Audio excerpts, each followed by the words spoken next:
Hello and welcome, I'm Peasant, and in this Spirit Island playbook we're going to be taking a look at Bringer of Dreams and Nightmares. So I've got three openings for you. I've got what I'd call the standard opening, and then I've got Reppert's Big Defend, maybe that's what I'll call it, and then I've got Peaso's Super Speed Special, or some super opening that's the best ever opening for Bringer ever, so make sure to stay tuned for that one. Okay, so for this first opening, what I'm going to call the standard opening, the main idea is getting to this moon as soon as possible. The moon enables you to get this useful ability that gets you another element and this level on your innate. And also, just remember this bottom track is terrible. Just don't ever go there. So, turn one, typically people seem to like going with this and with a minor power of all things. Awful. When you're looking at your minor powers, I mean, this is not how I play. I'm going to level with you. This is not what I do. But the elements are useful. Getting your moons are very useful, and this actually has really good elements. This moon and this beast is surprisingly useful because it will get you to these later tiers in your innate, and you don't necessarily have beasts. You might forget this fairly on to gain a major power, and this is a marginally useful card at best. So apart from its elements, yeah. So I would go with this here. And top track. Now, my last attempt at recording this, I went bottom track. I have no idea why. So, when you're placing your presence, a key thing that you want to be doing is placing in with invaders, because if you're not in with invaders, you don't get to gain this fear. So, what I think I'm going to do is I'm going to place in here, and typically people go Predatory Nightmares, Dreams of Dahan turn one. Now, this is actually quite a flexible. There's various things you can do with this. So this is in the slow phase, so it will do 2 damage, which would kind of destroy a town. Obviously, your Bringer of Dreams and Nightmares, you don't destroy anything, but it will push the town. So if I was to do that in here, it would push the town out, meaning that this land would no longer be in any danger. And it's actually I think it's actually good to leave a single explorer in a land, because then you can trigger your Night Terrors. If you're too overzealous with removing all the explorers from your lands, then you won't be able to do this, and this does add up to a lot of fear over the course of the game. Okay, and then we've got Spirits May Yet Dream. So it's often tempting. You can look at any of these cards. You don't have to look at the top one. So it's often easier to plan for the ones later on, especially once we're generating large amounts of fear. Okay, defend 2 in all lands with discs. So that does actually somewhat influence what I'm going to do. I know that there's going to be defend 2 in there next turn when there's a Ravage in this mountain. So, as that's the case, I'm actually going to Predatory Nightmares this town instead of this town that's going to be built. So that's, showing off some of the use. And because there's going to be a Ravage here, I'm going to deliberately just leave a single Dahan in there, because I want to leave that Explorer in there. You may not want to do that. So these Dreaming Dahan, I kind of want to cluster a whole load of them together. Actually, I'm just going to ignore what I'm saying there. I'm going to cluster them all together because you want lots of them together for Call of Midnight's Dreams. I think you might sometimes want to deliberately leave a few alive. But I'm going to be probably placing in these areas as well, so not too worried. Next turn. So we could Predatory Nightmares in here. So we know that we've got this Fear card coming with Defend 2, and we only need to generate 2 Fear, which we're going to do now. So I'm going to push this town, and I think I'm going to push it into this desert. I prefer to push towards the coast in general. It also means that I'm in with an invader for the purposes of my fear generating ability. So we've got this Ravage here that we know is defended from this. We've got this Ravage here that we were just letting go. Let's just consult the notes. Just consult the notes. So we're now on the next round. So it's going to be... So here, Fant and Jay Leonard do diverge a little bit. Fant preferring to gain another card and another minor, surprisingly, and Jay Leonard prefers to go for energy. I guess it could depend on what range you need to go at. So obviously this does get all the way over here, whereas this I'd only be able to get in here. I'm quite happy with this power. So I'm going to let this land go. And there's going to be a build here. I think actually this is a good chance to use some Calling of the Dahan Ways. So we don't actually have a useful defend, and that's only because of the fear card. So normally we'd go call dread, and we'd do play dread in there, and then play this ability in there to gain the defend we need. But we don't need to do that, so I will go with call here. And as we have call, I think I will go with... I think I'll go with gaining some extra energy. So Fans prefers to gain minor powers. I was preferring to go with energy there. And the reasoning I have is that I think that the spirit is best when they're wielding many minor powers. And if you are... and you'll often find that you are very low on energy. Okay, so we're going to do Call on Midnight Streams here. This actually is sometimes worthwhile doing, and we'll see that in our second opening. But we're going to go with gaining a major. Now, as Bringer, you have a few majors that you love, and a few that are okay, and lots that aren't really great. So your key things are you want cheaper majors. Land Thrashes is a really good one for Bringer. Not going to do a lot for us at this stage of the game. These are not the best. While we're thinking about it, the best ones for us are Paralyzing Fright and Terrifying Nightmares. Things like Jungle Hungers if you can get a lot of kills with it. Indomitable Claim is good, but you've got to be careful with it. Tsunami can gain you a lot of energy. A lot of fear. But it's expensive, so you probably only get it to play it once or twice.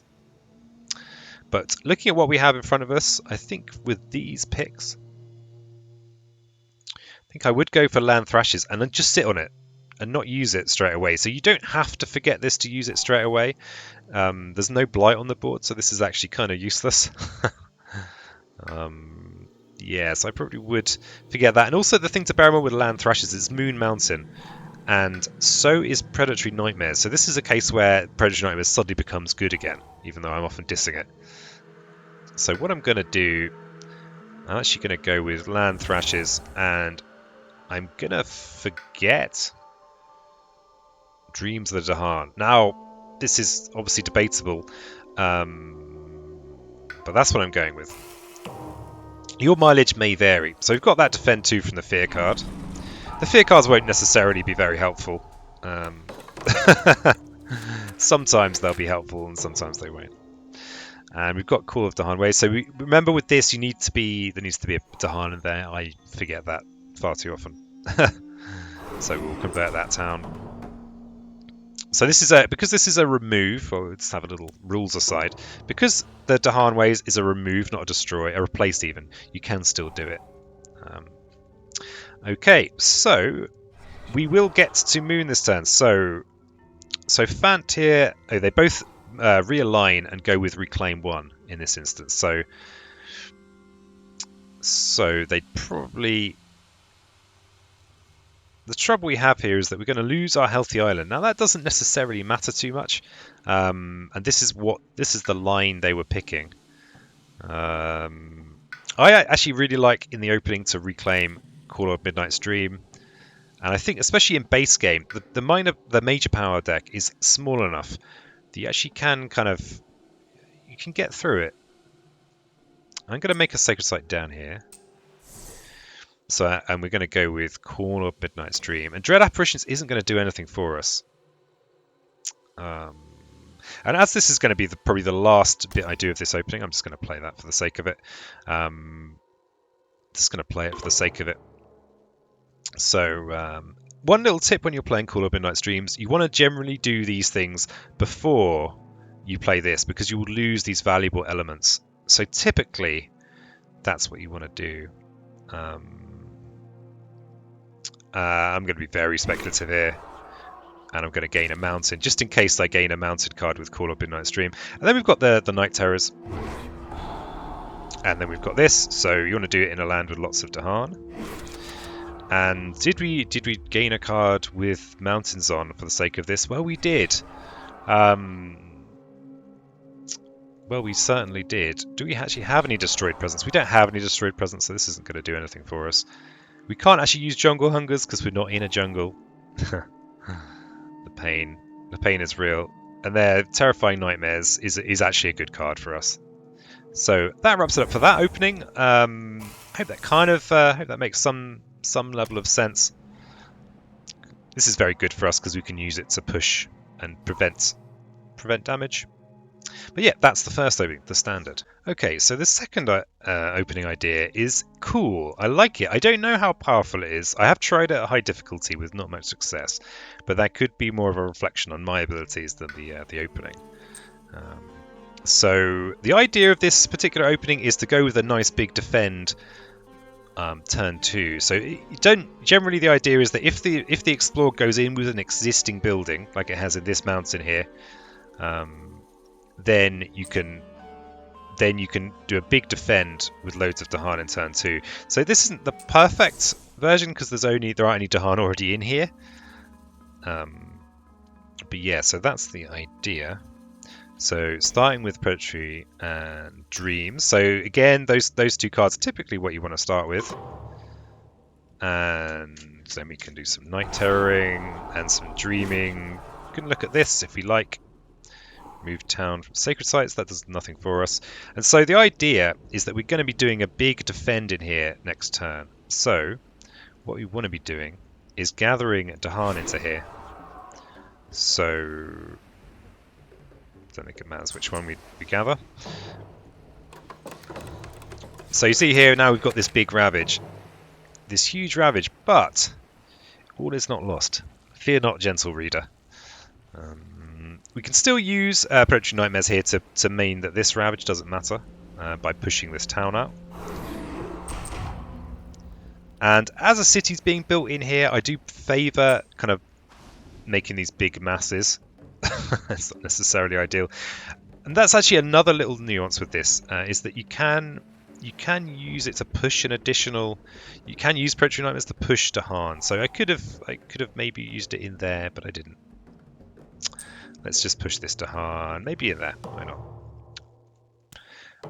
And then in this turn, this is where the idea comes together. We're going to be playing these two cards, and let's just see. And it's interesting at this point. Reppert just doesn't care. He reckons that at this point these are both exactly the same.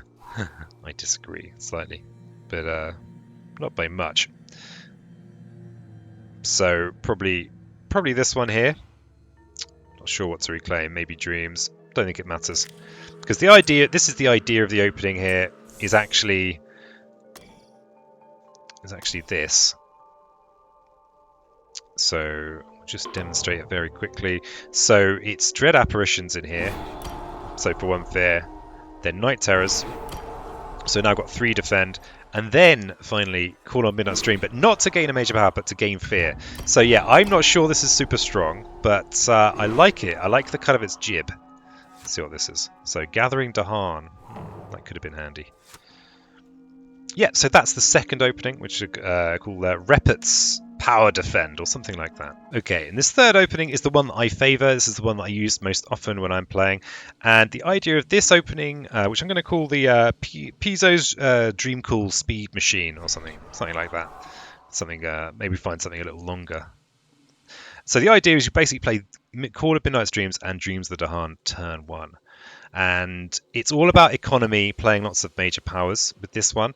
So in order to get the most from Call of Midnight Dreams, you do want to be drawing to... you do want to be starting with the largest number of Dahan in the same space.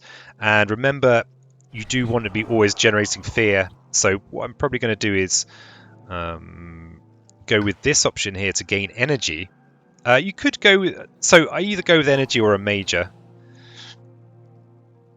In this case. So yeah, I think going with a major is better in base. So we'll go with the major, and these are good majors. Both of these are good. Actually, they're all kind of useful. Rapid Wings is a rare way of actually destroying stuff because you can use your Dahan to destroy stuff. I'm going to go Rapid Wings. I've actually had some good success with that, but again, this is not really the point. The point is to show off what's about to happen. So you place it in, making sure you're in with the Dahan somewhere, and you just go Dreams Call. And as usual, you use your innates before you use Call Up Midnight Stream. and you can reveal something. Oh, scapegoats, but very early. And of course, you want to gather these in first, and then you call on Midnights in there, and you just go straight in for a major. So we've already looked at 2 majors. This is an interesting selection of majors. But that's it. You basically take it from there. It's not the most complex opening. Of these are the more useful, but you have to be really careful about budgeting. So probably you'd favour Infinite Vitality. Tricky, hard balance to make, but that's basically the gist of the opening I favour. So it's very simple. Basically, turn 1 of these, making sure that you're in with a Dahan for the fear, trying to get your 3 energy discount. Yeah, that's pretty much that opening. So those were our 3 openings. If you have any ideas of better ways to open with Bringer Dreams and Nightmares, please comment down below. And if you liked the video, thumbs up, please. Thank you.